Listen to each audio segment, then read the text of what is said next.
Hello my dear students. वो कहते हैं ना कि रुकना मना है, थकना मना है, हमेशा चलते रहना है और जैसे जैसे चलेंगे मीलों लंबा सफ़र है वो पूरा हो जाएगा, कवर कर लेंगे उसको, जो है वो लक्ष्य को हम प्राप्त कर लेंगे। ठीक है, तो देखिए हमारे जो चैप्टर नंबर 1 केमिस्ट्री का केमिकल रिएक्शन और इक्वेशन, इसको सबसे पहले हमने क्या किया है, डिस्क्राइब किया है। हाँ, यूट्यूब चैनल पे आप है वो इसका वीडियो देख सकते हैं। अब आज है वो हम जो है वो इसके ऑब्जेक्टिव क्वेश्चन, जो ऑब्जेक्टिव क्वेश्चंस बनते हैं, अच्छे वाले क्वेश्चंस, शानदार वाले क्वेश्चंस जो बोर्ड की एग्ज़ाम के अंदर आने को उतारू रहते हैं। बस इंतज़ार है बोर्ड की एग्ज़ाम का, बोर्ड एग्ज़ाम में इसी तरह के क्वेश्चंस आने वाले हैं। तो एक बार एक नज़र 10 का दम देखिए, 10 क्वेश्चंस देखिए आप। ठीक है, और ये 10 ऑब्जेक्टिव क्वेश्चंस हैं वो आप अपने दिमाग में सेट कर लीजिए। यहाँ से आपको है वो उड़ान के लिए क्या मिलेगा, उड़ान के लिए आपको एरोड्रोम मिलेगा। उस एरोड्रोम से आपकी फ़्लाइट जाएगी, सीधी आसमान की ऊंचाइयों को छुएगी।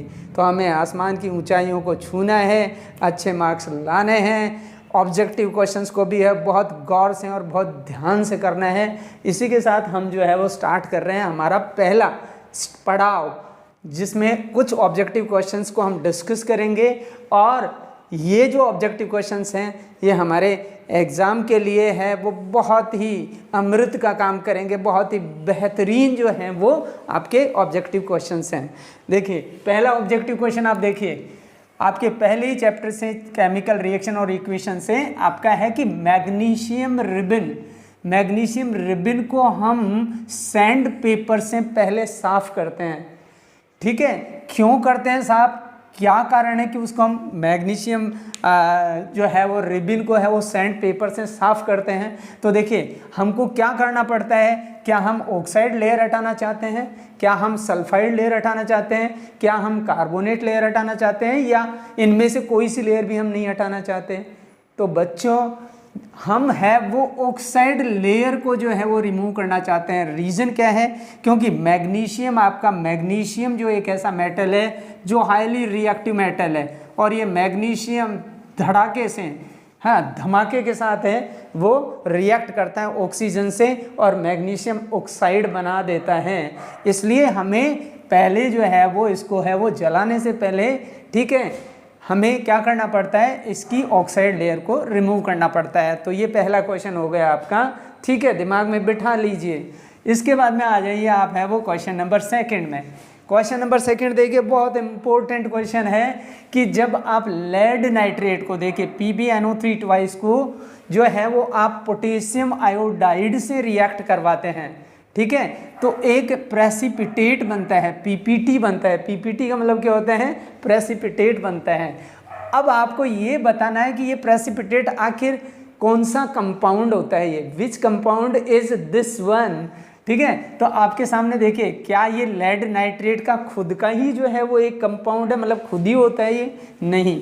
ठीक है, ये होते हैं लेड आयोडाइड का एक कंपाउंड बनता है, ये प्रोडक्ट बनता है, ये एक प्रेसिपिटेट की तरह से यहाँ पे वर्क करता है। ठीक है, और इसका कलर कैसा होता है, कैसा कलर होता है पता है आपको, वेरी गुड, ये देखो ये बच्चा बता रहे हैं कैसा कलर होता है, येलो कलर होता है। बिल्कुल बिल्कुल सही बताया बेटा तूने। ठीक है, तो ये येलो कलर का है वो प्रेसिपिटेट बनता है। तो जैसे ही हम इन दोनों को रिएक्ट करवाते हैं, लेड नाइट्रेट को पोटेशियम आयोडाइड से रिएक्ट करवाते हैं, तो लेड आयोडाइड का पीले रंग का, येलो कलर का है वो क्या बन जाता है, प्रेसिपिटेट बनता है, हल्दी जैसा कलर है। ठीक है, तो जल्दी करो, लगाओ हल्दी और करो जल्दी। ठीक है, इसके बाद में है वो तीसरा क्वेश्चन देखिए, हम तीसरा क्वेश्चन देखते हैं कि what type of reaction will take place when barium hydroxide react with ammonium chloride. देखिए अमोनियम क्लोराइड के साथ जब बेरियम हाइड्रोक्साइड को आप रिएक्ट करवाएंगे तो कौन सी रिएक्शन होगी, क्या एक्सोथर्मिक रिएक्शन होगी, क्या हीट लिबरेट होगी, क्या एंडोथर्मिक रिएक्शन होगी, क्या हीट एब्जॉर्ब होगी, या फिर दोनों ही होंगी हैं, और या फिर दोनों ही नहीं होंगी। तो देखिए बड़ा संशय वाला क्वेश्चन है ना कि भाई इन दोनों को रिएक्ट करवाने पर बेरियम हाइड्रोक्साइड को अमोनियम क्लोराइड से रिएक्ट करवा रहे हैं तो होगा क्या आखिर। ठीक है, अब ये तो टेस्ट ट्यूब के अंदर जब दोनों को मिक्स करेंगे तभी पता चलेगा ना, लेकिन आप तो केमिस्ट्री के स्टूडेंट हैं, शानदार वाले स्टूडेंट हैं, तो आपको तो पता होना चाहिए। ठीक है, अगर आपके पास पता नहीं है, ये आंसर लापता है, तो हम इसका पता बताते हैं और इसका पता है एंडोथर्मिक रिएक्शन। यानी जैसे ही हम इन दोनों को है वो मिक्स करेंगे, अमोनियम क्लोराइड को बेरियम हाइड्रोक्साइड के साथ मिक्स करेंगे और टेस्ट ट्यूब का आप टच करेंगे तो टेस्ट ट्यूब होगी ठंडी। क्यों की ठंडी? क्योंकि एंडोथर्मिक रिएक्शन है, ये हीट एब्जॉर्ब करती है, हीट लिबरेट नहीं करती है। आ जाइए आगे। ठीक है, अब आ जाइए, आपका एक बहुत ही बिंदास क्वेश्चन है, शानदार वाला। ठीक है, आप कहेंगे कि सर ये ऐसा कैसे करेंगे हम, बहुत इजी है। ठीक है, how many molecules of sodium hydroxide, sodium hydroxide के कितने मॉलिक्यूल आपको जरूरी हैं required to get balanced chemical reaction. अब आप एक बैलेंस केमिकल रिएक्शन करवाएंगे, बैलेंस केमिकल रिएक्शन ऑब्टेन करेंगे जब इसको आप किससे रिएक्ट करवा रहे हैं, एल्यूमिनियम सल्फेट से रिएक्ट करवा रहे हैं। तो देखिए यहाँ पे मैंने इसका रिजल्ट लिख रखा है कि हमने एल्यूमिनियम सल्फेट को किससे रिएक्ट करवाया है, NaOH से रिएक्ट करवाया है। और बैलेंस्ड केमिकल रिएक्शन के लिए हमें कितने NaOH के मॉलिक्यूल चाहिए बेटा, कितने चाहिए? लिखा ना, बैलेंस केमिकल इक्वेशन लिखी है ना। ठीक है, लिखी है। तो आप कहेंगे कि सर इसमें तो है वो 6 मॉलिक्यूल्स चाहिए हमें NaOH के। बिल्कुल, आपको यही क्वेश्चन है वो इस तरह से भी पूछा जा सकता है कि बताइए सोडियम सल्फेट के कितने मॉलिक्यूल बनेंगे। आप क्या आंसर देंगे, क्या देंगे? हाँ, 3 देंगे। आपको ये भी पूछा जा सकता है कि सर एल्यूमिनियम हाइड्रोक्साइड के कितने मॉलिक्यूल बनेंगे। क्या आंसर देंगे आप? आंसर देंगे 2। ठीक है, तो इस तरह से है वो आपको केमिकल रिएक्शन को बैलेंस करके फिर नंबर ऑफ मॉलिक्यूल्स को कैलकुलेट करना होता है बच्चों, ध्यान रखना है इसका। ठीक है, इसके बाद में देखिए आगे आ जाइए आप, ये हमारा क्वेश्चन नंबर 4 हो गया। ठीक है, कितने मॉलिक्यूल्स चाहिए हमें सोडियम हाइड्रोक्साइड के? सोडियम हाइड्रोक्साइड के हमें 6 मॉलिक्यूल्स चाहिए। ठीक है, अब हम आ जाते हैं क्वेश्चन नंबर 5 में। क्वेश्चन नंबर 5 है कि जब एल्यूमिनियम रिएक्ट करता है किससे, हाइड्रोक्लोरिक एसिड से रिएक्ट करता है, तो बताइए एक बैलेंस केमिकल इक्वेशन ऑब्टेन करने के लिए हमें कितने मॉलिक्यूल्स चाहिए, किसके, हाइड्रोक्लोरिक एसिड के। तो अब आप देखेंगे कि सर किसको रिएक्ट करवा रहे हैं, एल्यूमिनियम को। किससे रिएक्ट करवा रहे हैं, हाइड्रोक्लोरिक एसिड से। बनेगा क्या, एल्यूमिनियम क्लोराइड AlCl3। ठीक है, और क्या बनेगा इसके अंदर, हाइड्रोजन गैस लिबरेट होगी। ठीक है बेटा।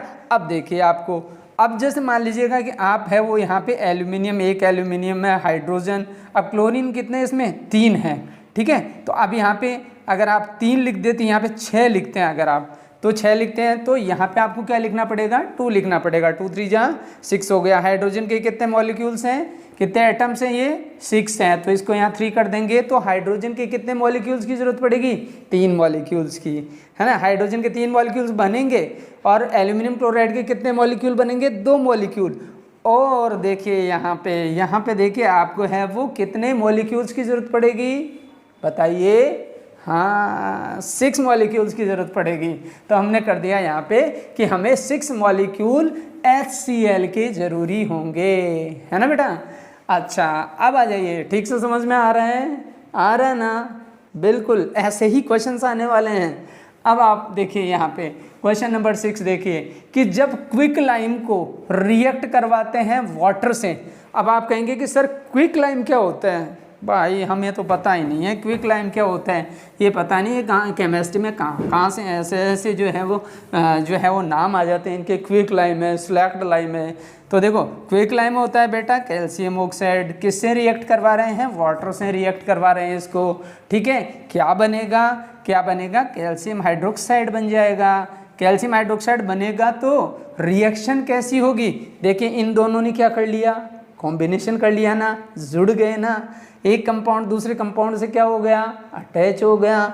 तो मतलब क्या बन गया कि जब 2 या 2 से ज़्यादा कंपाउंड मिलकर के एक सिंगल प्रोडक्ट बनाते हैं तो उसको हम क्या कहते हैं, बोलो, पढ़ा था ना, चैप्टर में पढ़ाया था ना, क्या क्या होता है, हाँ कॉम्बिनेशन रिएक्शन। तो ये रिएक्शन कौन सी हो जाएगी आपकी, कॉम्बिनेशन रिएक्शन हो जाएगी। चलो ये मामला भी सुलट गया अपना। अब आ जाइए आप क्वेश्चन नंबर 7 में। क्वेश्चन नंबर 7 क्या है हमारा, कि which gas are release when lead nitrate is heated. जब हम लेड नाइट्रेट को हीट करते हैं तो बताइए कौन कौन सी गैसेस रिलीज होती हैं। तो देखो बेटा, सबसे पहला काम तो ये है कि ये डीकम्पोजिशन रिएक्शन है, ठीक है। अब ये डीकम्पोजिशन रिएक्शन है तो हम लेड नाइट्रेट को हीट कर रहे हैं, PbNO3 ट्वाइस को हीट कर रहे हैं, ठीक है। तो हमारा क्या बनेगा, देखिए एक तो PbO बन जाएगा, एक NO2 बन जाएगी और एक O2 गैस बन जाएगी। तो हमारे पास ये 2 गैसेस बन रही है। तो हमारा आंसर क्या होना चाहिए, कौन सा ऑप्शन सही होना चाहिए, ए होना चाहिए ना, वेरी गुड, ए होना चाहिए। तो हमारा ए ऑप्शन सही है, बाकी सब ऑप्शन गलत, ठीक है। इनको हटा दो एरिना से, हटा दो इनको आँखों के सामने से, हम इनको देखना भी नहीं चाहते, ठीक है, हमें इनसे घृणा हो गई है, हैं। अच्छा अब आ जाओ आप क्वेश्चन नंबर 8 की बात करते हैं। एक ग्रीन कंपाउंड, कलर है उसका ग्रीन, जैसे हमारे इंक का कलर कैसा है, ग्रीन है ना, वैसा, ठीक है। एक ग्रीन कंपाउंड है जो आयरन का कंपाउंड है, जिसको हम हीट करते हैं तो ये 2 गैसेस प्रोड्यूस होती हैं, सल्फर डाइऑक्साइड और सल्फर ट्राइऑक्साइड। बताइए उस ग्रीन कंपाउंड का फॉर्मूला क्या है। आप कहेंगे सर FeSO4 है, ये भी आयरन का है, FeO ये भी आयरन का है, ये भी आयरन सल्फाइड है, ये आयरन नाइट्रेट है। तो बताइए ग्रीन कंपाउंड कौन सा होगा, ग्रीन कंपाउंड होगा आपका FeSO4, हैं, आयरन फेरस सल्फेट, ठीक है। तो ये आपका इसका आंसर होगा। अब आ जाइए आप क्वेश्चन नंबर 9 में, कि एक येलो कंपाउंड है जिसको ब्लैक एंड वाइट फोटोग्राफी में काम में लेते हैं। हाँ आजकल तो सब रंगीन फोटोग्राफी, कलर्ड फोटोग्राफी, हाँ कलर्ड फोटोग्राफी होती है, सब में कलर आते हैं, ठीक है। लेकिन एक वो ज़माना था जब ब्लैक एंड वाइट पिक्चर्स आती थी टीवी पे, हाँ, और सब काले और सफ़ेद ही दिखते थे, टीवी भी ब्लैक एंड वाइट हुआ करते थे, ठीक है। तो जब ब्लैक एंड वाइट फोटोग्राफी होती थी तो बताइए कौन सा कंपाउंड येलो कलर का काम में लेते थे, आपको ध्यान नहीं होगा, हम बताते हैं, वो था सिल्वर क्लोराइड। क्या था वो, सिल्वर क्लोराइड था वो, ठीक है। अच्छा इसके बाद में हम क्वेश्चन नंबर 10 में आ जाते हैं, कि which gas is use to stop the rancidity. Rancidity आप जानते हैं क्या होता है, हाँ ऐसा नहीं होता है कि रेन हो और एसिडिटी हो जाए, उसको हम रेंसिडिटी नहीं कहते हैं। ऐसे रेंसिडिटी क्या होती है कि कोई भी ऑयली सब्सटेंस है या फैटी सब्सटेंस है, फैटी फूड आइटम्स है, अगर वो ऑक्सीडाइज होकर के और उसके टेस्ट और स्मेल में चेंज हो जाए तो उसको हम कहते हैं रेंसिडिटी। तो रेंसिडिटी को स्टॉप करने के लिए कौन सी गैस काम में लेते हैं, आप जानते हैं नाइट्रोजन गैस काम में लेते हैं। तो नाइट्रोजन गैस को हम है वो उसमें, नाइट्रोजन गैस में उन फूड आइटम्स को रख करके पैक कर देते हैं, फिर क्या, ऑक्सीजन का बाप भी उससे रिएक्ट नहीं कर सकता। क्यों, क्योंकि ये खुद इररिएक्टिव गैस है। नाइट्रोजन गैस 78% है ना एटमॉस्फेयर में, है ना, हाँ, लेकिन फिर भी ये रिएक्टिव नहीं है, क्योंकि अगर ये ऑक्सीजन रिएक्टिव है उस तरह से, अगर ये नाइट्रोजन रिएक्टिव होती तो सपोज कि ऑक्सीजन कितनी है, ऑक्सीजन 21% है, नाइट्रोजन कितनी है, उसकी 4 गुना ज़्यादा है। इसका मतलब कि अगर आज के टाइम में हम 4 फुलके खाते और अगर नाइट्रोजन रिएक्टिव होती तो हम कितने फुलके खाते, 16 फुलके। ओहो हो। और भाई खाने वाला तो मैटर तो फिर तगड़ा ही हो जाता, 16 रोटियां खाते हम। क्यों, क्योंकि वहाँ पे है वो 4 गुना है, वो नाइट्रोजन की जगह अगर 4 गुना ऑक्सीजन होती है ना तो 16 फुलके खाते, या फिर नाइट्रोजन ऑक्सीजन की तरह से एक्टिव होती तो भी हम ऐसा ही करते, ठीक है। तो ये सब जो बातें हैं ये सब आपको मैंने आज एक बहुत अच्छे वाले क्वेश्चंस हैं, शानदार वाले ऑब्जेक्टिव क्वेश्चंस हैं, उनका एक मैंने क्या दिया है, एक ट्रेलर दिया है। ये तो सिर्फ ट्रेलर है बच्चों, ये सिर्फ ट्रेलर है। अब देखना जब पूरी पिक्चर देखोगे तो आपको मज़ा आ जाएगा, एंड में बोलोगे वाह सर वाह वाह वाह। Thank you.